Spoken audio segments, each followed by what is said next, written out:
Hello friends, சிந்து பருவி serial இனி வரப்போகிற எபிசோட்ஸ்க்கான review தான் பார்க்க போகிறோம். அடுத்தடுத்த சுவாரஸ்யங்களை தெரிஞ்சுக்கிறதுக்கு இந்த வீடியோவை ஸ்கிப் பண்ணாமல் கடைசி வரைக்கும் பாருங்கள். சிவாவோட ஹாஸ்பிட்டலில் கேன்டீனில் இருக்கிற சாப்பாடு சரியில்லை அப்படின்றதுக்காக நம்ம சிவா அந்த ஆர்டரை கேன்சல் பண்ணிடுறாங்க. அதுக்கப்புறம் என்ன, அந்த ஆர்டரை யார்கிட்ட கொடுக்கலாம் அப்படின்னு யோசிச்சுக்கிட்டே இருக்காங்க. அன்னபூர்ணி பெரியம்மா கிட்ட சொல்லலாம், கண்டிப்பாக அவங்க ஒரு முடிவு சொல்லுவாங்க அப்படின்றதுக்காக வீட்டுக்கு வராங்க. வீட்டுக்கு வந்த உடனே அன்னபூர்ணி, மகா, அதாவது பைரவி, ஆறுமுகம் அப்படின்னு எல்லாருமே உட்காந்து பேசிக்கிட்டு இருக்காங்க. அந்த நேரம் பார்த்து சிவா வந்து, பெரியம்மா உங்ககிட்ட நான் ஒரு விஷயம் பேசணும் பெரியம்மா. என்னையா சிவா, என்னையா விஷயம் சொல்லியா அப்படின்னு சொல்லி கேட்கவும், இங்கே பாருங்க பெரியம்மா, என் ஹாஸ்பிட்டலில் இருக்கிற கேன்டீனில் சுத்தமாக சாப்பாடு சரியில்லை, சோத்தில் கல் இருக்குது, எதுவுமே நல்லால அப்படின்னு பேஷண்ட்ஸ் எல்லாம் கம்ப்ளைண்ட் பண்ணுறாங்கம்மா. அதனால் அந்த ஆர்டரையே நான் கேன்சல் பண்ணிட்டேன். இப்போது வேற ஒருத்தரை நான் அப்பாயின்மெண்ட் பண்ணணும். அதை யாரை பண்ணுறதுன்னு தான் எனக்கு தெரியல. சரியா சிவா, நான் நல்ல சமையல்காரராக பார்த்து உனக்கு சொல்கிறேனியா, நீ கவலையப்படாத அப்படின்னு சொல்லி பேசிக்கிட்டு இருக்காங்க.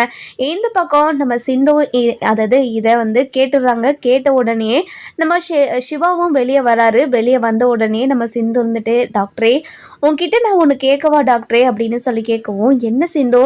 இல்லை டாக்டரே, நீ உள்ள அத்தைக்கிட்ட என்ன பேசிக்கிட்டு இருந்தேன்னு நானும் கேட்டேன். உன்னோட ஹாஸ்பிட்டலில் கேன்டீன் சாப்பாடு நல்லா இல்லைன்னு அந்த கேன்டீன் நடத்துகிறவங்கள வேண்டான்னு சொல்லிட்டு தூக்கிட்டியாமே. அதனால் நீ யாருக்கோ போய் அந்த கேன்டீனை கொடுக்கறதுக்கு என்கிட்ட கொடுக்கலாம்ல, நான் எடுத்து பண்ணுவேன்ல அப்படின்னு சொல்லவும், இதை கேட்ட உடனே சிவாக்கு பயங்கர சந்தோஷம். ஒரு மாதிரி, ஏன்னா நம்ம சிந்து ரொம்ப நல்லா சமைப்பான். ஹாஸ்பிட்டலில் இருக்கிறவங்களும் ரொம்ப சந்தோஷமாக அந்த சாப்பாடு சாப்பிடுவாங்க. அது மட்டும் இல்லாமல் நம்ம சிந்துக்கு அதாவது வருமானம் வந்த மாதிரியும் இருக்கும் அப்படின்னு யோசிக்கிறாங்க. இதெல்லாம் கேட்ட நம்ம அதாவது மகா இருந்துட்டு பயங்கர கோவமா, இங்கே பாருடி, என் பையன் வேலை செய்கிற இடத்துல, என் பையன் ஹாஸ்பிட்டலில் உனக்கு கேன்டீன் நடத்த வரவே கூடாதுடி அப்படின்னு சொல்கிறாங்க. இதை கேட்ட சிவா இருந்துட்டு, இங்கே பாருங்கம்மா, நான் இன்னும் சிந்து தான் இந்த கேன்டீனை எடுத்து நடத்துவான்னு சொல்லலை, நான் நல்லா யோசிச்சுது ஒரு முடிவு எடுக்கிறேம்மா அப்படின்னு சொல்லிட்டு கிளம்பிடுறாங்க. இங்கே பாருடி, என் பையன் ஹாஸ்பிட்டலில் உன்னை கேன்டீன் நடத்த நான் விடவே மாட்டேன்டி அப்படின்னு சொல்லவும், இங்கே பாருங்கள், கண்டிப்பாக டாக்டரோட ஹாஸ்பிட்டலில் கேன்டீனை நான் தான் எடுத்து நடத்த போகிறேன். அது மட்டும் இல்லாமல் நாளைக்கே போய் நான் சமைக்க போகிறேன். அதை நீங்கள் பார்க்க தான் போகிறீங்க. இங்கே பாருடி, அது எப்படி தான் நடக்குதுன்னு நானும் பார்த்துட்றேன். கண்டிப்பாக அது மட்டும் நடக்கவே நடக்காது, நடக்கவே விட மாட்டேன்டி அப்படின்னு பயங்கர கோவத்தில் சொல்லிக்கிட்டு இருக்காங்க. அதுக்கப்புறம் என்ன, நம்ம சிவா யோசிச்சுக்கிட்டே இருக்காரு, கண்டிப்பாக நம்ம சிந்து ஹாஸ்பிட்டலுக்கு வந்தால் எல்லாமே பெனிஃபிட்டாக இருக்கும் அப்படின்னு நல்லாவே யோசிச்சுக்கிட்டு இருக்காங்க. அது மட்டும் இல்லாமல் சிந்து கூட கொஞ்ச நேரம் தனியாக பேசலாம், ஜாலியாக இருக்கலாம் அப்படின்னும் யோசிச்சுக்கிட்டு இருக்காங்க. இந்த பக்கம் பார்த்திங்கன்னா நம்ம பைரவி இருந்துட்டு ஆறுமுகத்துக்கிட்ட பயங்கர கோவத்தில் பேசிக்கிட்டு இருக்காங்க. இங்கே பாருடா, நீ மட்டும் என் லைஃப்பில் வரலன்னா என்னோடய வாழ்க்கை எப்படியெல்லாம் இருந்திருக்கும் தெரியுமா அப்படின்னு சொல்லவும், இங்கே பாரு பைரவி, உன்னோட வாழ்க்கை என்னோட கையில தான் இருக்குதுன்னு அந்த கடவுள் முடிச்சு போட்டுட்டாரு போல. அதனால தான் நீ எனக்கு பொண்டாட்டியா வந்திருக்க. நம்ம 2 பேரும் சேர்ந்து ஒரு குட்டி பாப்பாவை உருவாக்கலாமே அப்படின்னு சொல்லவும், அடைச்சி நிறுத்து, உனக்கு எவ்வளோ தூரம் சொன்னாலையும் நீ திருந்தவே மாட்டியா? எப்படி உன்னால இப்படியெல்லாம் பேச முடியுது? வெக்கமா இல்லை, அசிங்கமா இல்லை? ஏன் இப்படியெல்லாம் பேசுகிற நீ? இந்த மாதிரி பேசுகிற வேலை என்கிட்ட வச்சுக்காத. எப்படி உன்னால என்னால் நினச்சி கூட பார்க்க முடியல. இங்கே பாருடா, உன்னை நேற்று பெட்டிலே படுக்க விட்டது மிகப்பெரிய தப்பாக போச்சு, முதல்ல கீழே படுடா அப்படின்னு சொல்லவும், இங்கே பாரு பைரவி, புருஷனுக்கு கொஞ்சம் மரியாதை கொடுத்து பேசவே மாட்டியா? எப்படி உன்னால் இப்படியெல்லாம் பேச முடியுது? என்னால் பேச முடியாதுடா, என்னடா பண்ணுவேன் அப்படின்னு இவங்க ஒரு பக்கம் அப்படியே குட்டி சண்டையாக போட்டுக்கிட்டு இருக்காங்க. இன்னொரு பக்கம் பார்த்திங்கன்னா நம்ம மகா இருந்துட்டு அன்னபூர்ணிக்கிட்ட போயிட்டு, இங்கே பாருங்கக்கா, சிவாவோட ஹாஸ்பிட்டலில் அந்த சிந்து போயிட்டு கேன்டீனை எடுத்து நடத்துகிறேன்னு சிவா கிட்ட பேசிக்கிட்டு இருந்தா. அவகிட்ட போயிட்டு, நீ என் பையன் ஹாஸ்பிட்டலில் நீ அதெல்லாம் பண்ணக்கூடாதுன்னு சொன்னால் நான் அப்படி தான் பண்ணுவேன், நான் தான் இது எல்லாத்தையும் எடுத்து நடத்துவேன் அப்படின்னு என்கிட்டயே திமிரா பேசுகிறாக்கா. நீங்கள் தான் சிவா கிட்ட சொல்லி இது நடக்க விடாமல் பண்ணணும் அப்படின்னு சொல்லவும், நம்ம அன்னபூர்ணி யோசிச்சுக்கிட்டே இருக்காங்க. இங்கே பாருங்கள், அன்னபூர்ணி யோசிச்சுக்கிட்டே இருக்கவும், அதுக்கப்புறம் நம்ம மகா இருந்துட்டு, என்னக்கா நீங்கள் பாட்டுக்கு யோசிச்சுக்கிட்டே இருக்கீங்க, என்னாச்சுக்கா, ஏதாவது சொல்லுங்கக்கா அப்படின்னு சொல்லவும், இங்கே பாரு மகா, இந்த விஷயத்தில் நான் என்ன சொல்கிறதுன்னு தெரியல. சிந்து நல்லா சமைப்பா, அதனால் சிந்து கேன்டீனை எடுத்து நடத்துறதுல எனக்கு எந்த பிரச்சனையும் இல்லை. அதே மாதிரி அவள் சம்பாதிச்ச மாதிரியும் இருக்குல்ல, இப்போது தனியாக தானே இருக்கா, தனியாக இருக்கிறதுனால அவளுக்கு யார் சம்பாதிச்சு போடுவாங்க, அவள் தானே சம்பாதிச்சுக்கணும். அதனால் அவளே அதை எல்லாத்தையும் பார்த்துக்கட்டுமே அப்படின்னு சொல்லவும், இதை நம்ம சிந்து பார்த்துடுறாங்க. பார்த்த உடனே ரொம்பவே சந்தோஷம். அதுக்கப்புறம் என்ன, நம்ம அன்னபூர்ணி இதை சொல்லிட்டு ரூமுக்கு கிளம்பிடுறாங்க. அதுக்கப்புறம் எசக்கி வராரு. எசக்கி வந்த உடனே, என்னக்கா இன்னும் சீரியஸாக பேசிக்கிட்டு இருந்த போல், என்ன விஷயம் அப்படின்னு சொல்லி கேட்கவும், இங்கே பாருடா, அன்னபூர்ணி கொஞ்சம் கொஞ்சமாக மனசு மாறிக்கிட்டே வராடா, அந்த சிந்துவை சீக்கிரமாக எல்லா தப்பையும் மன்னிச்சு ஏற்றுப்பா போலடா, அதுக்கு மட்டும் நம்ம விடவே கூடாது. சிவாவோட ஹாஸ்பிட்டலில் கேன்டீனில் இருக்கிறவங்க சரியில்லைன்றதுக்காக கேன்டீனில் வேலை செய்கிறவங்கள மாற்றணும் அப்படின்னு பேசிக்கிட்டு இருந்தான். இதை அந்த சிந்து காதில் கேட்டுக்கிட்டு, நான் கேன்டீனை எடுத்து நடத்துகிறேன்னு சிவா கிட்ட சொல்லிக்கிட்டு இருந்தா. இதை எடுத்துகிட்டு வந்து சிந்து இப்படியெல்லாம் சொல்கிறான்னு இவகிட்ட சொன்னா.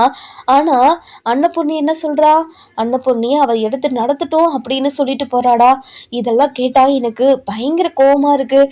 இப்படியே போனால் கண்டிப்பாக இன்னும் கொஞ்ச நாளில் மனசு மாறி எல்லாரும் ஒத்துமையாக ஆயிடுவாங்க போலியே. இது மட்டும் நடக்கவே கூடாது, நடக்கவும் விடக்கூடாது அப்படின்னு பயங்கர கோபமாகவும் ஆவேசமாகவும் என்ன பண்ணுறது ஏது பண்ணுறதுன்னு தெரியாமல் கோவத்தில் நம்ம மகா இருந்துட்டு இருக்காங்க. அதுக்கப்புறம் எசக்கி இருந்துட்டு, இங்கே பாருக்கா, நான் எதுக்காக இருக்கேன், நீ கவலையே படாத, நீ கவலைப்படாமல் சந்தோஷமாக இரு சரியா, மீதி எல்லாத்தையும் நான் பார்த்துக்கிறேன் அப்படின்னு சொல்லிடுறாங்க. அதுக்கப்புறம் என்ன, நம்ம எசக்கி இப்படி சொல்லிட்டு கிளம்பிடுறாங்க. நம்ம மகாவும் எசக்கி சொல்கிறத நம்பக்கூடாது, நம்மளும் ஒரு பக்கம் ஏதாச்சும் பண்ணணும் அப்படின்னு சொல்லிட்டு யோசிச்சுக்கிட்டு இருக்காங்க. அடுத்த நாள் காலையில் நம்ம சிந்து காலையிலேயே எழுந்து கோவிலுக்கு போய் அர்ச்சனை பண்ணிட்டு வந்து, அதுக்கப்புறம் நம்ம சிவா கிட்ட, டாக்டரே நான் முதல்ல கேன்டீனுக்கு போயிட்டு நடக்க வேண்டியதெல்லாம் பார்க்குறேன், ஏன்னா சாப்பிடாதவங்க நிறைய பேர் இருப்பாங்க, அதனால் நான் போய் ஃபஸ்ட்டு சமைச்சு வைக்கிறேன் அப்படின்னு சொல்லிட்டு ஹாஸ்பிட்டலுக்கு போயிடுவாங்க. அதுக்கப்புறம் என்ன, நம்ம சிவாவும் லேட்டாக போவார். அதாவது இதெல்லாம் தெரிஞ்சுக்கிட்டே நம்ம மகா இருந்துட்டு பயங்கர கோவமாக ஹாஸ்பிட்டலுக்கு கிளம்புறாங்க. போய் நம்ம சிந்து வேலை செஞ்சுக்கிட்டு இருக்கிறத பார்த்துட்டு பயங்கர கோவத்தில் சிந்துவை தரன்னு வெளியே இழுத்துட்டு வந்து அப்படியே வாசலில் தள்ளி விட்டுறாங்க. அந்த நேரம் பார்த்து நம்ம சிவாவும் வந்துடுறாரு. வந்த உடனே நம்ம சிந்துவை தள்ளி விட்டதை பார்த்துட்டு பயங்கர கோவத்தில் காரை ஃபாஸ்ட்டாக நிறுத்திட்டு ஓடி வந்து, இங்கே பாருங்கம்மா, எதுக்காக சிந்துவை வெளியே தள்ளினீங்க, இங்கே பாருங்கம்மா, நீங்கள் சிந்துவை வெளியே தள்ளுந்து ரொம்ப பெரிய தப்பு, முதல்ல சிந்துக்கிட்ட மன்னிப்பு கேளுங்க அப்படின்னு சொல்லவும், இதை கேட்ட உடனே, என்ன சிவா, என்ன அவளுக்கு சப்போர்ட் பண்ணி என்கிட்ட பேசிக்கிட்டு இருக்கியா, எப்படி சிவா உன்னால் முடியுது, அவள் நம்ம குடும்பத்துக்கு எவ்வளோ பெரிய துரோகம் பண்ணியிருக்கா, உன்னோட வாழ்க்கையை அழிச்சிருக்கா சிவா, ஆனால் அவகிட்ட நீ எப்படி பாசமாக நடந்துக்கிற, இங்கே பாரு சிவா, நீ பண்ணுறது கொஞ்சம் கூட சரியில்லை சிவா அப்படின்னு சொல்லவும், இங்கே பாருங்கம்மா, அவள் ரொம்ப நல்லவ, அதை முதல்ல நீங்கள் புரிஞ்சுக்கோங்க அப்படின்னு சொல்லவும், இங்கே பாரு சிவா, அதெல்லாம் எனக்கு தெரியாது, இவன் நல்லவளோ கெட்டவளோ, ஆனால் இவ உன்னோட வாழ்க்கையில் இருக்கக்கூடாது, அது மட்டும் இல்லாமல் நீ இருக்கிற இடத்துல அவளும் இருக்கக்கூடாது, அது ஒன்று மட்டும்தான் எனக்கு வேணும், இவளை எப்படியாவது நான் வீட்டை விட்டு துரத்தணும்னு பார்க்குறேன், இவன் ஹாஸ்பிட்டல்லையே வந்து தங்கலான்னு டேரா போடலான்னு பார்க்குறாளா, அது மட்டும் நடக்கவே விடமாட்டேன் சிவா அப்படின்னு சொல்லிட்டு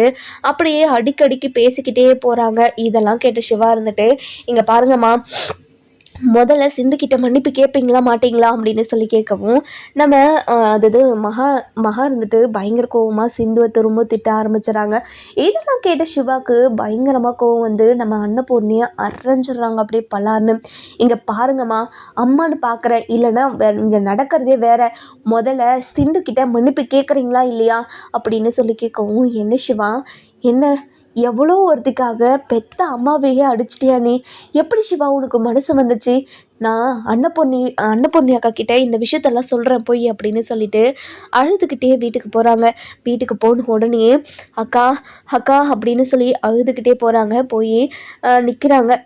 என்ன மகா, என்ன ஆச்சு, எதுக்காக அழுதுகிட்டே வர, ஏதாவது பிரச்சனையா அப்படின்னு சொல்லி கேட்கவும், அக்கா இங்கே பாருங்க அக்கா, சிவா அந்த சிந்துக்கு ரொம்ப தான் சப்போர்ட் பண்ணிக்கிட்டு இருக்கான். சிவாவோட மனசை அவள் சீக்கிரமாக மாற்றிட்டான்னு நினைக்கிறேன். இங்கே பாருங்கக்கா, சிந்து சிந்து ஏவி விட்டு என்னோட பையன் கையாலேயே என்னை அடிக்க வச்சுட்டாக்கா அப்படின்னு சொல்லவும், இது கேட்ட உடனே பயங்கர ஷாக்கு நம்ம மகா இது அன்னபூர்ணிக்கு. என்ன மகா சொல்கிற, ஒன்று அடிச்சானா சிவா, வா என்னன்னு கேட்கலாம் அப்படின்னு சொல்லி கேட்கவும், அந்த நேரம் பார்த்து ஆறுமுகம் வராரு. ஆறுமுகம் வந்து உடனே அம்மா என்னம்மா பிரச்சனை அப்படின்னு சொல்லி கேட்கவும், நடந்த பிரச்சனையே சொல்கிறாங்க. மா இங்கே பாருங்கம்மா, கண்டிப்பாக சித்தி தான் ஏதாவது பண்ணியிருப்பாங்க. சித்தியை ஏதாவது பண்ணதுனால தான் கண்டிப்பாக சிவா அப்படியெல்லாம் பண்ணியிருப்பான். அதனால நீங்கள் சிவா மேலே எந்த கோவமும் படாமல் இப்போது சித்தி என்ன பண்ணாங்கன்னு மட்டும் கேளுங்க அப்படின்னு சொல்லவும், என்ன ஆறுமுகம், என்ன நீயும் அந்த சிந்து பக்கம் சாஞ்சிட்டியா? அந்த சிந்து என்ன பண்ணா அவங்க எல்லாருக்கும்? இங்கே பாருங்கள், அந்த சிந்து நம்ம குடும்பத்துக்கு ரொம்ப பெரிய துரோகத்தை பண்ணியிருக்கா. அவள் பண்ணதெல்லாம் மறந்துட்டு இப்படியெல்லாம் பேசிக்கிட்டு இருக்கீங்களா? இந்த மாதிரி பேசுறது மிகப்பெரிய தப்புன்னு உங்களுக்கு புரியலையா? இந்த மாதிரி புரியாமலாம் பேசிக்கிட்டு இருக்காதீங்க. இங்கே பாருங்கக்கா, உங்கள் சிவாக்கும் சரி ஆறுமுகத்துக்கும் சரி நீங்கள் தான் சொல்லி புரிய வைக்கணும். எப்படியாவது சொல்லி புரிய வைங்க அக்கா அப்படின்னு சொல்லவும், ஆறுமுகம் இந்த விஷயத்தில் நீ தலையிடாத, நீ காரை எடு, நம்ம போய் பேசிக்கலாம் அப்படின்னு சொல்லவும், அதுக்கப்புறம் நம்ம பைரவியும் நானும் வரேன் அப்படின்னு சொல்லிட்டு அதாவது கூட போகிறாங்க. போன உடனே நம்ம சிவா இருந்துட்டு நம்ம சிந்துவை தூக்கிட்டு வந்து உட்கார வச்சு அவங்களுக்கு அடிபட்டிருக்கு இல்லையா, அந்த அடிப்பட்ட இடத்துல மருந்து காயத்துக்கு மருந்தாக போட்டுக்கிட்டு இருக்காங்க. இதெல்லாம் பார்த்த அன்னபூர்த்திக்கு பயங்கர கோவம் வந்து போய், இங்க பாரு சிவா, நீ பண்ணிக்கிட்டு இருக்கிறதெல்லாம் பார்த்தா எனக்கு பயங்கர கோவம் வருது. எதுக்காக இவளுக்கு இவ்வளோ சப்போர்ட் பண்ணி பேசுறேன்னு எனக்கு புரியல. இங்க பாருங்க பெரியம்மா, எனக்கு புரியல பெரியம்மா, மனசாட்சி இல்லாதவங்க கூட இந்த மாதிரிலாம் எதுவுமே பண்ண மாட்டாங்க. அவ கேண்டீன் நடத்துறதுல உங்களுக்கு என்ன பிரச்சனை எனக்கு புரியல அப்படின்னு சொல்லி கேட்கவும், இங்க பாரு இங்கே பாரு சிவா, அவள் நீ இருக்கிற இடத்துல இருக்கக்கூடாதுன்னு நானும் நினைக்கிறேன், உங்கள் அம்மாவும் நினைக்கிறாங்க. அப்படி இருக்கிறப்போ அவள் இங்கே இருந்தே ஆகணும்னு நீ எதுக்காக நினைக்கிறமா? நான் இங்கே பாருங்கள் பெரியம்மா, நான் நினைக்கிறதுக்கு ஒரே ஒரு காரணம் மட்டும்தான் இருக்குது. இப்போதைக்கு நல்லா சமைக்கிறவங்க யாருமே எனக்கு தெரியாது. அது மட்டும் இல்லாமல் என்னோட பேஷண்ட் யாருக்கும் எதுவுமே ஆகக்கூடாது, அவங்க நல்ல சாப்பாடை சாப்பிட்ணும் அப்படின்றதுக்காக மட்டும்தான் நான் சிந்துவை சமைக்க சொல்கிறேன். வேறு எந்த காரணமும் இல்லைம்மா. எதுக்காக சிந்துவையும் என்னையும் அசிங்கப்படுத்திக்கிட்டு இருக்கீங்க? என்னால் முடியலம்மா. இங்கே பாருங்கம்மா, நீங்கள் சிந்துக்கு பண்ண துரோகத்துக்கும் அவமானத்துக்கும் அவகிட்ட நீங்கள் மன்னிப்பு கேட்டே ஆகணும். நீங்கள் மன்னிப்பு கேட்காம நான் உன்னை விடவே மாட்டேம்மா. இங்கே பாருங்கக்கா, அவன் அப்பத்துலேருந்து இப்போ வரைக்கும் அவளுக்கு சப்போர்ட் பண்ணி தான் பேசிக்கிட்டே இருக்காங்க்கா. இதை என்னன்னு கேளுங்கக்கா அப்படின்னு சொல்லவும், இங்கே பாருமஹா, அப்படி என்ன நீ பண்ண அப்படின்னு சொல்லி கேட்கவும், இங்கே பாருங்கம்மா, சிந்து சமைச்சிக்கிட்டு இருக்கும் போது அவளை தரன்னு இழுத்துக்கிட்டு போய் வெளியே வாசலில் தள்ளி விட்டுருக்காங்க. இது மிகப்பெரிய தப்புமா, இப்படியெல்லாம் பண்ணுறது எப்படிமா மனசு வருது அப்படின்னு சொல்லி நம்ம மகா கிட்ட கேட்கவும், என்ன மகா நீ இப்படியெல்லாம் பண்ணிய மகா அப்படின்னு சொல்லி கேட்கவும், இங்கே பாருங்கக்கா, நம்ம ஹாஸ்பிட்டலில் அவள் இப்படி வேலை செஞ்சுக்கிட்டு இருக்கிறத பார்த்தா எனக்கு வயிறெல்லாம் எரியுது. அதனால தான் அவளை அனுப்பி விட்டேங்க்கா, வேறு எந்த ஒரு காரணமும் கிடையாது அப்படின்னு சொல்லிடுறாங்க. இதை கேட்ட உடனேயே நம்ம மகா இருந்துட்டு அதாவது அன்னபூர்ணி இருந்துட்டு ரொம்ப கோவமாக, இங்கே பாரு மகா, நம்மளுக்கு எதிரியே இருந்தாலையோ அவங்கள வீட்டை விட்டு அதாவது எந்த இடத்துலையுமே அவங்கள நம்ம அசிங்கப்படுத்தாமையோ அவமானப்படுத்தாமையோ நம்ம மனசையும் நோகாமல் அவங்க மனசும் நோகாமல் தான் நடந்துக்கணுமே தவிர நம்ம யார் மனசையும் புண்படுத்தக்கூடாது. நீ அப்படி பண்ணது மிகப்பெரிய தப்பு தான். அதனால் நீ அவகிட்ட மன்னிப்பு கேட்குறதா சரியாக இருக்கும். நீ முதல்ல அவகிட்ட மன்னிப்பு கேளு அப்படின்னு சொல்லிடுறாங்க. அதுக்கப்புறம் என்ன, நம்ம அன்னபூர்ணி சொன்னதுனால சிந்துக்கிட்ட மன்னிப்பு கேட்குறாங்க. அதுக்கப்புறம் நம்ம சிந்து பயங்கர சந்தோஷம். அதுக்கப்புறம் என்ன, நம்ம அன்னபூர்ணி இருந்துட்டு, இங்கே பாரு சிவா, அதாவது நல்ல சமையல்காரு வைக்கிற வரைக்கும் தான் இவன் இங்கே இருக்கணும். இவன் பர்மனெண்ட்டாக இங்கே இருக்கணும்னு மட்டும் நீ நினைக்காத, அதை நான் ஏற்றுக்கவும் மாட்டேன். நான் சீக்கிரமாக ஒரு நல்ல சமையல்காரரை பார்த்து உனக்கு கொடுக்குறேன். அது வரைக்கும் வேணால் இவன் சமைக்கட்டும் அப்படின்னு சொல்லவும், சரிங்க பெரியம்மா, அது வரைக்கும் நம்ம சிந்து சமைச்சிக்கிட்டோம் அப்படின்னு சொல்லிடுறாங்க. அதுக்கப்புறம் பைரவி இருந்துட்டு நம்ம சிந்துக்கிட்ட போயிட்டு, இங்கே பாரு சிந்து, இப்போ தான் நெருப்பில் விழுந்து அடிபட்டு வந்திருக்க, அதுக்குள்ளே உனக்கு எதுக்கு இந்த மாதிரி வேலையெல்லாம்? கொஞ்ச நாள் நாள் ரெஸ்ட் எடுக்கலாம்ல. இங்கே பாரு பைரவி, நான் தனியாக தான் இருக்கேன், எனக்குன்னு சம்பாதிச்சு போட ஆள் கிடையாதுல்ல. நானாக தான் சம்பாதிச்சு எனக்கு தேவையான பொருளை நான் தானே வாங்கிக்கணும். அதனால தான் ஏதாவது ஒரு வேலை இருந்தால் அதை செஞ்சு அது மூலியமாக காசு வாங்கிக்கிட்டு என்னோட தேவைகளை பூர்த்தி செஞ்சுக்கலாம் அப்படின்றதுக்காக தான் இது எல்லாத்தையுமே பண்ணிகிட்ருக்கேன். எனக்கு ஒரு நல்ல வேலை கிடைக்காது, அதாவது நான் படிச்சிருந்தா ஒரு நல்ல வேலை எனக்கு கிடச்சிருக்கோம். நான் தான் அது கூட படிக்கலையே, நான் என்ன பண்ணுவேன்? அதனால தான் பைரவி இப்படி ஒரு வேலையை பார்த்துக்கிட்டு இருக்கேன் அப்படின்னு சொல்கிறாங்க. இதை கேட்ட உடனே, இங்கே பாரு சிந்து, உன்னை அப்படியெல்லாம் விட்டுற மாட்டோம்.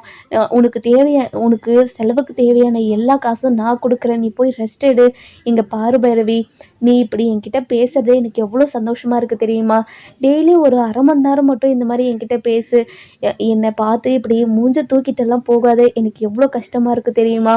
உன்னோட வாழ்க்கை இப்படி ஆகும்னு நினச்செல்லாம் நான் இப்படியெல்லாம் பண்ணலை. ஆனால் இதெல்லாம் நினச்சாவே எனக்கு எவ்வளோ கஷ்டமாக இருக்குது தெரியுமா? என் மனசு அவ்வளோ அவ்வளோ அவ்வளோ அவ்வளோ காயப்பட்டிருக்கு அப்படின்னு சொல்லி நம்ம சிந்து இருந்துட்டு தான் மனசில் இருக்கிற எல்லா கஷ்டத்தையும் பைரவி கிட்ட சொல்லவும், பைரவி இருந்துட்டு, இங்கே பாரு சிந்து, நீ பண்ண ஒரே ஒரு தப்பால் தான் நிறைய பேரோட வாழ்க்கையும் கேள்விக்குறியாக இருக்குது. அதுவும் சிவா எவ்வளோ கஷ்டப்பட்டிருப்பாரு. இங்கே பாரு பைரவி, அவரோட மனசை நான் மாற்றிட்டேன். அவர் இப்போ இருக்கிற நிலைமைக்கு அவர் நான் மட்டும்தான் அவரோட மனசில் இருக்க. என்னோட காதலையும் அன்பையும் நான் அவருக்கு புரிய வச்சுட்டேன். நான் மட்டும் அவரை கல்யாணம் பண்ணிக்கலனா ஸ்னேகா மாதிரி ஒரு கெட்டவளை கல்யாணம் பண்ணிக்கிட்டு சிவா எவ்வளோ கஷ்டப்பட்டுக்கணுமோ அதை பார்த்துக்கிட்டே என்னால் அமைதியெல்லாம் இருக்க முடியாது. அதனால தான் நான் இப்படியெல்லாம் பண்ணேன் அப்படின்னு சொல்லிடுறாங்க. இதை கேட்ட உடனேயே நம்ம மகா இருந்துட்டு ரொம்பவே கோவமாக ஐஸ்வர்யா கிட்ட, இங்கே பாருடி, 2 பேரும் எப்படி பேசிக்கிட்டு இருக்காங்க, அக்காவும் தங்கச்சியும் நம்ம ஒன்று சேரவே விடக்கூடாதே. எப்படி இவங்க 2 பேரும் ஒன்று சேரலாம்? இதை நம்ம சும்மாவே விடக்கூடாது, நம்ம போய் அன்னபூர்ணி அக்கா கிட்ட சொல்லலாம் அப்படின்னு சொல்லிட்டு அதாவது அன்னபூர்ணி கிட்ட போயிட்டு பைரவியை பற்றி சொல்லலாம் அப்படின்றதுக்காக கிளம்புறாங்க. அதுக்கப்புறம் போயிடுறாங்க. இங்கே பாருங்கக்கா, ஹாஸ்பிட்டலில் அந்த பைரவி சிந்துக்கிட்ட எவ்வளோ கொஞ்சம் பேசிக்கிட்டு இருந்தான்னு தெரியுமா உங்களுக்கு? அதுவும் கண்ணை விட தொடச்சி விட்டா. உங்களுக்கு அதாவது உனக்கு என்ன செலவோ நான் பார்த்துக்கிறேன், எல்லா காசுமே நான் கொடுத்துக்கிறேன், நீ இந்த மாதிரி வேலைக்கு போய் கஷ்டம்லாம் படாத, நீ வீட்லேயே ரெஸ்ட் எடு அப்படி இப்படின்னு ரொம்பவே பாசமாக பேசிக்கிட்டு இருந்தாங்க. இப்படி நம்ம வீட்டுக்கு துரோகம் பண்ண கூட உறவாடிக்கிட்டு இருக்கா, இது எனக்கு சரியாக படலக்கா அப்படின்னு சொல்லவும், இதை கேட்ட அன்னபூர்ணி இருந்துட்டு, எங்கள் பாரு மகா, பைரவி எதுக்காக சொல்லியிருப்பான்னா, அவள் தீயில விழுந்து ரொம்ப காயப்பட்டிருந்தா அதை கொஞ்சம் மனசில் வச்சுக்கிட்டு தான் ஒரு மனிதாபிமான அடிப்படையில் இதெல்லாம் செஞ்சிருப்பாளே தவிர வேறு எதுக்காகவும் இதெல்லாம் பண்ணலை. நீ இதை பற்றியெல்லாம் யோசிக்காத சரியா அப்படின்னு சொல்லி பேசிக்கிட்டு இருக்காங்க. அந்த நேரம் பார்த்து பைரவியும் வந்துடுறாங்க.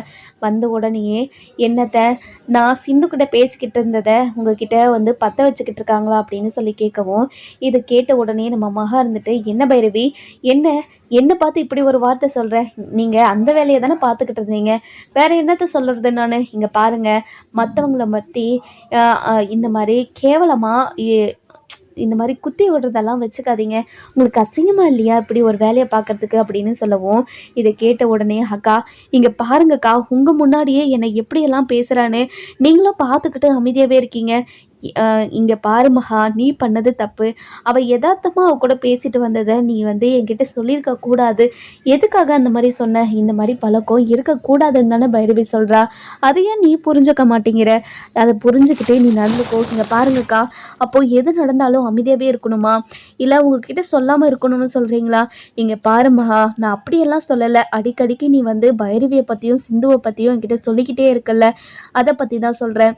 ஏதாவது ஒரு முக்கியமான பிரச்சனையாக இருந்தால் பரவாயில்ல, அடிக்கடிக்கு சிந்து அப்படி பண்ணிட்டா இப்படி பண்ணிட்டா, பைரவி வந்து சிந்து கூட பேசுகிறா அப்படி இப்படின்னு வந்து என்கிட்ட சொல்லிக்கிட்டே இருக்கிறது அது கொஞ்சம் ஒரு மாதிரி நீ தான் பழி வாங்குற மாதிரி அப்படின்ற மாதிரி இருக்குது. நீ அந்த மாதிரியெல்லாம் பண்ணவே பண்ணாத அப்படின்னு சொல்லிடுறாங்க. அதுக்கப்புறம் என்ன, ஹாஸ்பிட்டலில் நம்ம சிந்து பயங்கரமாக சமைச்சிருக்காங்க. கேன்டீனில் சாப்பாடு அப்படியே பிச்சில் அடிச்சுன்னு ஓடிக்கிட்டு இருக்கு. அந்த ஹாஸ்பிட்டலுக்கு வந்தவங்க எல்லாருமே ரொம்ப சந்தோஷமாக சாப்பாடை ருசித்து சாப்பிட்டுக்கிட்டே இருக்காங்க. அதுக்கப்புறம் என்ன, கேன்டீனில் சாப்பாடும் தீர்ந்து போகுது. அதுக்கப்புறம் எக்ஸ்ட்ரா திரும்பவும் வச்சுக்கிட்டு இருக்காங்க. இதெல்லாம் பார்த்துக்கிட்டு இருந்தால் நம்ம சிவா இருந்துட்டு ரொம்பவே சந்தோஷமாக சிந்துக்கிட்ட போய், இங்கே பாரு சிந்து, கேன்டீன் சாப்பாடுனா யாருமே சாப்பிட மாட்டாங்க தெரியுமா? ஆனால் நீ சமைச்ச அப்படின்றதுக்காக இங்கே இருக்கிற எல்லாருமே ரொம்ப சந்தோஷமாக எவ்வளோ வாங்கி வாங்கி சாப்பிட்றாங்க தெரியுமா? இதெல்லாம் பார்த்த உடனே எனக்கு எவ்வளோ சந்தோஷமாக இருக்குது தெரியுமா? இந்த சந்தோஷத்தை சொல்கிறதுக்கு அளவே கிடையாது. நான் அவ்வளோ சந்தோஷமாக இருக்கேன் அப்படின்னு சொல்லவும், இங்கே பாரு டாக்டரே, மனசில் எந்த ஒரு கவலையும் இல்லாமல் மனசில் ஒரு நிம்மதியோட சந்தோஷத்தோட நம்ம இந்த வேலையை பார்த்தா கண்டிப்பாக இந்த சமையல் எல்லாருக்குமே பிடிக்கும் அப்படின்னு சொல்லவும், இங்கே பாரு சிந்து, உன்னோட மனசு நல்ல மனசு. அப்படி இருக்கிறப்போ எல்லாருக்குமே நல்லா தானே சமைச்சு போடுவேன். எனக்கு தெரியும், எனக்கு எனக்கு தெரியும் அப்படின்னு சொல்கிறாங்க. அதுக்கப்புறம் என்ன, பேஷண்ட்ஸ் எல்லாம் வந்து, இங்கே பாருங்கள் சார், நேற்று தான் உங்ககிட்ட வந்து சொன்னேன் உங்கள் கேன்டீனில் இருக்கிற சாப்பாடு சரியில்லைன்னு. இப்போது ஆளை மாற்றி சாப்பாடையே வேறு மாதிரி ஆக்கிட்டீங்களே, ரொம்ப ரொம்ப சந்தோஷம் அப்படின்னு சொல்லவும், இங்கே பாருங்கள், ஹாஸ்பிட்டலில் என்ன குறையா இருந்தாலும் டைரெக்டாக என்கிட்டயே சொல்லலாம். அடுத்த நிமிஷம் அதை எப்படி மாற்றலாம், அதை எப்படி புதுப்பிக்கலாம்னு சொல்லிட்டு நான் யோசிக்க ஆரம்பிச்சிருவேன். அதனால் நீங்கள் மனசில் எதுவும் வச்சுக்காமல் எதுவாக இருந்தாலும் என்கிட்ட சொல்லுங்கள் அப்படின்னு சொல்லிடுறாங்க.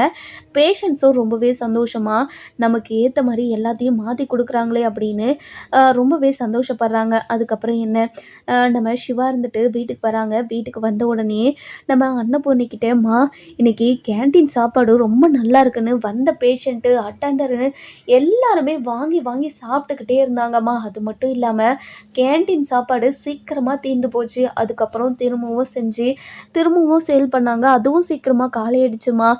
ரொம்பவே சந்தோஷமாக இருக்குதுமா அப்படின்னு சொல்லவும், என்ன சிவா சொல்கிற? ஆமாம்மா, இத்தனை வருஷமாக நம்ம ஹாஸ்பிட்டல் நடத்திக்கிட்டு இருக்கோம். ஒரு நாள் கூட சாப்பாடு இந்த மாதிரி சேல் ஆனதே கிடையாது. ஆனால் சிந்து சமைச்ச ஒரே ஒரு நாளில் எவ்வளோ கஸ்டமரை பிடிச்சிட்டா தெரியுமா? டெய்லியும் நான் இங்கே வந்து சாப்பிட்றேன் அப்படின்ற அளவுக்கு சொல்ல வச்சிட்டா எல்லாரையும் அப்படின்னு சொல்கிறாங்க. இதை கேட்ட உடனேயே நம்ம மகாவுக்கு பயங்கர கோவம். இங்கே பாரு சிவா, அவள் ஒன்றும் பர்மனண்ட்டாக உங்கள் ஹாஸ்பிட்டலில் வேலை பார்க்குறவ கிடையாது, சரியா? அதை மனசில் வச்சுக்கிட்டு அவளை எங்கே வைக்கணுமோ அங்கே வை. இங்கே பாருங்கம்மா, நீங்கள் எத்தனை முறை சொல்லுவீங்கன்னு எனக்கும் சத்தியமாக புரியலம்மா. ஏம்மா இப்படியெல்லாம் பேசுகிறீங்க? அவள் ரொம்ப நல்லவம்மா. அது எத்தனை தடவை தான் உங்ககிட்ட நான் சொல்கிறதுன்னு எனக்கு புரியலம்மா. ஏம்மா இப்படியெல்லாம் நடந்துக்கிறீங்க அப்படின்னு கேட்கவும், இங்கே பாருடா சிவா, இந்த உலகத்தில் இருக்கிற யாருமே நம்பாதியா சிவா. ஏன் சிவா, உன்னோட வாழ்க்கை நல்லா இருக்கணும், உனக்கு அதாவது உன் கூட வாழ்கிறதுக்கு தகுதியானவளை நான் தேர்ந்தெடுத்து உனக்கு கல்யாணம் பண்ணி வைக்கணும்னு பெற்றவன் நான் ஆசைப்பட்றேன். ஆனால் நான் ஆசைப்படுறது எதுவுமே நீ புரிஞ்சுக்காமல் இப்படியெல்லாம் நடந்துக்கிட்டு இருக்கே. இங்கே பாருமா, நீ என்ன ஆசைப்பட்டாலும் அதை நான் செஞ்சிடணும்னு நீங்கள் நினைக்கிறீங்களா? நான் என்னோட மனசுன்னு ஒன்று இருக்குல்ல, அந்த மனசில் என்ன இருக்குன்னு நீ என்னைக்காவது கேட்டிருக்கியா? நீ இங்கே பாருமா, என் மனசில் என்ன இருக்குன்னு கேட்காத நீ என்கிட்ட உன் மனசில் இருக்கிறத நான் புரிஞ்சுக்கணும்னு நினைக்காதம்மா அப்படின்னு சொல்லிடுறாங்க. சொல்லிட்டும் மேலே போயிடுறாங்க. இதை கேட்டு நம்ம அன்னபூர்ணிக்கு மனசு கஷ்டமாயிடுது. என்ன சிவா இப்படியெல்லாம் சொல்லிட்டு போகிறான்? அப்போது சிவாவோட மனசில் என்ன இருக்குன்னு இத்தனை நாளாக நான் கேட்காம விட்டுட்டேன்ல. அவன் மனசில் என்ன இருக்குது, அவன் என்ன நினைக்கிறான், என்ன செய்யணும்னு நினைக்கிறான்னு அவனை ஒரு வார்த்தை கூட கேட்கலையே. அவனை கேட்டிருந்தா அவனுக்கு பிடிச்ச மாதிரி ஏதாவது ஒரு பதில் சொல்லியிருப்பான். அந்த மாதிரி அவன் வாழ்க்கையை மாற்றி கொடுத்துருக்கலாமே. இது எனக்கு தோணாமே போயிடுச்சே. நம்மளோட இஷ்டம், நம்ம எடுத்த முடிவு தான் அப்படின்னு இருந்துட்டோமே, அது மிகப்பெரிய தப்புன்னு எனக்கு இப்போ தான் புரியுது. கடவுளே, நான் இப்போவே போய் நான் சிவா கிட்ட பேசுகிறேன் அப்படின்னு சொல்லிட்டு மேலே போகிறாங்க. போய் நம்ம சிவா கிட்ட, சிவா உள்ளே வரட்டாயா அப்படின்னு கேட்கவும், என்ன பெரியம்மா நீங்கள் போய் என்கிட்ட கேள்வியெல்லாம் கேட்டுக்கிட்டு வாங்க பெரியம்மா அப்படின்னு சொல்லிட்டு உள்ளே கூப்பிட்றாங்க. அதுக்கப்புறம் உள்ளேயும் போய், இங்கே பாரு சிவா, உங்ககிட்ட கொஞ்ச நேரம் பேசலாமாய்யா அப்படின்னு கேட்கவும், இங்கே பாருங்கள் பெரியம்மா, நீங்கள் என்கிட்ட பேசலாம், எப்போ வேணாலும் பேசலாம், எப்படி வேணாலும் பேசலாம், பேசுங்க பெரியம்மா அப்படின்னு சொல்லவும், இங்கே பாரு சிவா, இத்தனை நாளாக உன் மனசில் என்ன இருக்குன்னு ஒரு நாள் கூட நான் கேட்டதே இல்லைல்ல சிவா. அது எவ்வளோ பெரிய தப்புன்னு எனக்கு இப்போ தான் புரியுது. உன் மனசில் என்ன இருக்குன்னு கேட்டு உன் மனசில் இருக்கிற மாதிரி நான் செஞ்சுருந்தா உன்னோட மனசும் சந்தோஷப்பட்டுக்குள்ள, நீயும் சந்தோஷமாக இருந்திருப்பில்ல. ஆனால் நான் அது எதுவுமே புரிஞ்சுக்காம நான் நினச்சது தான் நடக்கும் அப்படின்னு சொல்லிட்டு நான் இவ்வளோ நாளாக சுயநலமாக இருந்துட்டணும்னு எனக்கு தோணுது. ஐயோ பெரியம்மா, அப்படியெல்லாம் இல்லை பெரியம்மா, நாங்கள்லாம் நல்லா இருக்கணும்னு தானே யோசிப்பீங்க. அப்படி இருக்கும்போது எங்களுக்கு நல்லது தானே நீங்கள் பண்ணுவீங்க. இல்லை சிவா, உன்னோட கல்யாண வாழ்க்கையில் வாழ்க்கையில் நான் அப்படி முடிவு எடுக்கலையே. நீ நீ சொல்கிறத நம்பாமல் அந்த சிந்து கழுத்தில் நான் தாலி கட்டுன்னு ஒரே ஒரு வார்த்தை சொன்னதுனால நீ தப்பு பண்ணாமல் இருந்தும் அவள் கழுத்தில் நீ தாலியை கட்டின. அப்போவே நான் புரிஞ்சிருந்துருக்கணும் அப்படின்னு சொல்லிட்டு சொல்லவும், இதை கேட்டு நம்ம சிவா இருந்துட்டு, இங்கே பாருங்கள் பெரியம்மா, நான் சிந்துவை கல்யாணம் பண்ணிக்கிட்டப்போ எனக்கு அவளை பிடிக்கல தான், நான் இல்லைன்னெல்லாம் சொல்லலை. அவளை எப்படியாவது டிவோர்ஸ் பண்ணிடணும் அப்படின்னு தான் நினச்சிக்கிட்டு இருந்தேன். ஆனால் அவளோட மனசும் அவளோட குணமும் உண்மையான காதலும் போக தான் எனக்கு புரிஞ்சிருச்சு. அதனால தான் என்னையே அறியாமல் என் மனசுக்குள்ளே அவள் வந்துட்டா அப்படின்னு சொல்லவும், இதை கேட்ட அன்னபூர்ணிக்கு பயங்கரமாக ஷாக் ஆகிடுது. சிவா, என்னையா சொல்கிற அப்படின்னு சொல்லி கேட்கவும், இங்கே பாருங்கள் பெரியம்மா, இதை உங்களுக்கு கேட்குறதுக்கு ரொம்ப ஷாக்கிங்காக தான் இருக்கும். ஆனால் என் மனசில் இருக்கிறத இப்போவே உங்ககிட்ட சொல்லிடுறேன். ஆனால் நீங்கள் என்னோடய வாழ்க்கையில் முடிவு எடுக்காமல் எந்த ஒரு முடிவும் நான் எடுக்க மாட்டேன். அதே மாதிரி சிந்து கூட சேர்ந்து வாழவும் மாட்டேன் அப்படின்னு சொல்கிறாங்க. நம்ம சிவா மனசில் இருக்கிறத புரிஞ்சுக்கிட்டு நம்ம சிந்துவையும் சிவாவையும் சேர்த்து வைப்பாங்களா மாட்டாங்களான்னு சொல்லிட்டு நம்ம வர எபிசோடில் பார்க்கலாம். இந்த வீடியோ உங்களுக்கு பிடிச்சிருந்தா லைக் பண்ணுங்கள், சப்ஸ்கிரைப் பண்ணுங்கள், மறக்காமல் பெல் ஐகானை கிளிக் பண்ணிக்கோங்க.